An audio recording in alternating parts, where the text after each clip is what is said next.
Praise the Lord. Good morning all of you. బాగున్నారా? దేవుడు మనల్ని ప్రేమించి మరొక రోజు ఈ రోజును మనకు అనుగ్రహించినందుకు ఆయన పరిశుద్ధ నామానికి నిండు హృదయపూర్వకంగా వందనాలు తెలియపరచుకుంటున్నాను. ఈనాటి హెబ్రోన్ క్యాలెండర్లో మనకి ఇవ్వబడిన వాగ్దానం కీర్తనల గ్రంథం 121 2వ చరణం. యెహోవా వలన నాకు సహాయం కలుగును, ఆయన భూమి ఆకాశములను సృజించి ఉన్నాడు. ప్రియులారా, దీన్ని యాత్రా కీర్తన అని అన్నారు. మరి రాసిన భక్తుని వివరాలు ఇక్కడ రాయబడలేదు కాబట్టి నేనేమీ చెప్పలేను. ఎందుకంటే 122వ కీర్తన యాత్రా కీర్తన అన్నారు, కానీ అది దావీదు అని చెప్పారు. అలాగనే 127వ కీర్తన యాత్ర కీర్తనే సొలొమోను అని చెప్పారు. సరే, ఇప్పుడు ఈ 121 ఎవరు రాసిన యాత్ర కీర్తన అన్నారు. సహజంగా ఇది క్రైస్తవ లోకానికి చాలా అందరికో ఇష్టమైనటువంటి కీర్తన. ఇది చాలామంది కంఠస్థంగా కూడా చెప్పుకుంటారు. సరే, అటువంటి కీర్తనలో 2వ చరణాన్ని ఈరోజు దేవుడు మనకు వాగ్దానంగా ఇస్తూ ఉన్నాడు. ఆయన చెప్పేది ఏమంటే, యెహోవా వలననే మనకు సహాయము కలుగును. ప్రియులారా, చిన్న ప్రశ్న. నిన్నటి డైలీ పోర్షన్ వాక్యం ఎవరికైనా గుర్తుందా? నిన్న మనం ఏం చెప్పుకున్నాం?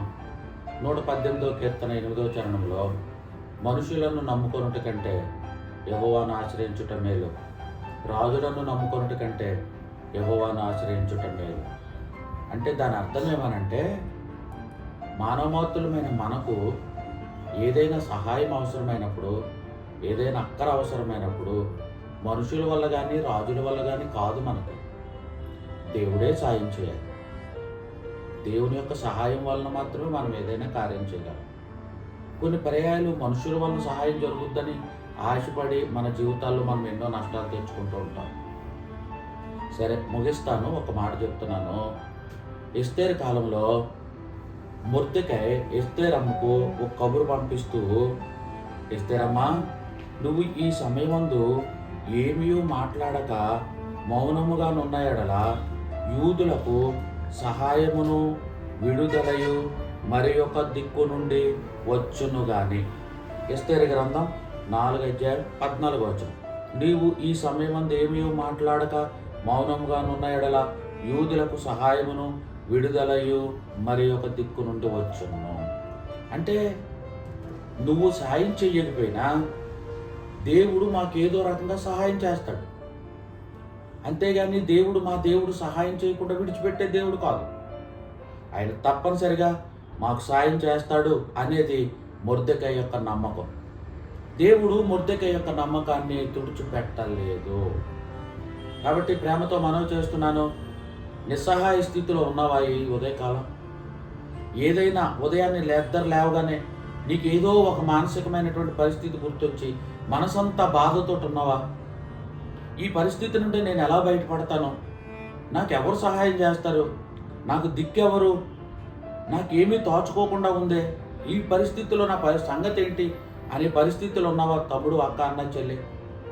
ఇదిగో దేవుడు నిన్ను ఈరోజు ఈ మాటతో బలపరుస్తున్నాడు. మనకు సహాయం చేసే దేవుడు ఆయన ఉన్నాడు. ఆయన సామాన్యమైన వ్యక్తి కాదు. ఆయన భూమి ఆకాశములను సృజించినాడు. గొప్ప సృష్టికర్త. ఆయన చెయ్యలేని సహాయం అంటూ ఏది ఉండదు. నీకు ఏది అవసరమో, నీకు ఏది అక్కరో ఆ సహాయాన్ని దేవుడు నీకు చేయటానికి సిద్ధంగా ఉన్నాడు. కాబట్టి ప్రేమతో మనవి చేస్తున్నాను, మరలా చదువుతున్నాను. 121వ కీర్తన 2వ చరణం. యెహోవా వలననే నాకు సహాయము కలుగును. ఈ ఉదయకాలం ఈ మాటతో వెళదాం. నువ్వు పనులు చేసుకోవడానికి, నీ ఉద్యోగానికి, నీ కార్యకలాపాలన్నిటికీ బయలుదేరుతున్నావు. వెళ్ళక ముందు ఈ చిన్న మాట చెప్పుకునేడు. నాయనా, నేను ఇది ఈ పని మీద వెళ్తున్నాను, నీ వలననే సహాయం నాకు కలుగుద్ది. నువ్వే నాకు సాయం చేయాలి. నువ్వు సాయం చేయకపోతే నా వల్లే నాకు ఎవ్వరూ సాయం చేయలేరు. నువ్వే నాకు సాయం చేయాలి. నువ్వు నాకు సహాయపడు తండ్రి అని ప్రార్థన చేసుకో. జీవం కలిగిన దేవుడు ఈ రోజంతా తన యొక్క సహాయంతో మనల్ని అందరినీ నింపునుగాక. ఆమేన్. ప్రార్థన చేస్తాను. ప్రేమ కలిగిన తండ్రి, ఈ లైవ్లో ఈ వర్తమానాన్ని విన్న ప్రియ బిడ్డలందరినీ మీ చేతులకు అప్పచెప్పుకుంటున్నాను. కొంతమంది నిస్సహాయ పరిస్థితిలో ఉన్నారు. ప్రభా, నీవే వారిని నీ సహాయంతో నింపుమని మీ సన్నిధిలో ప్రార్థిస్తున్నాను.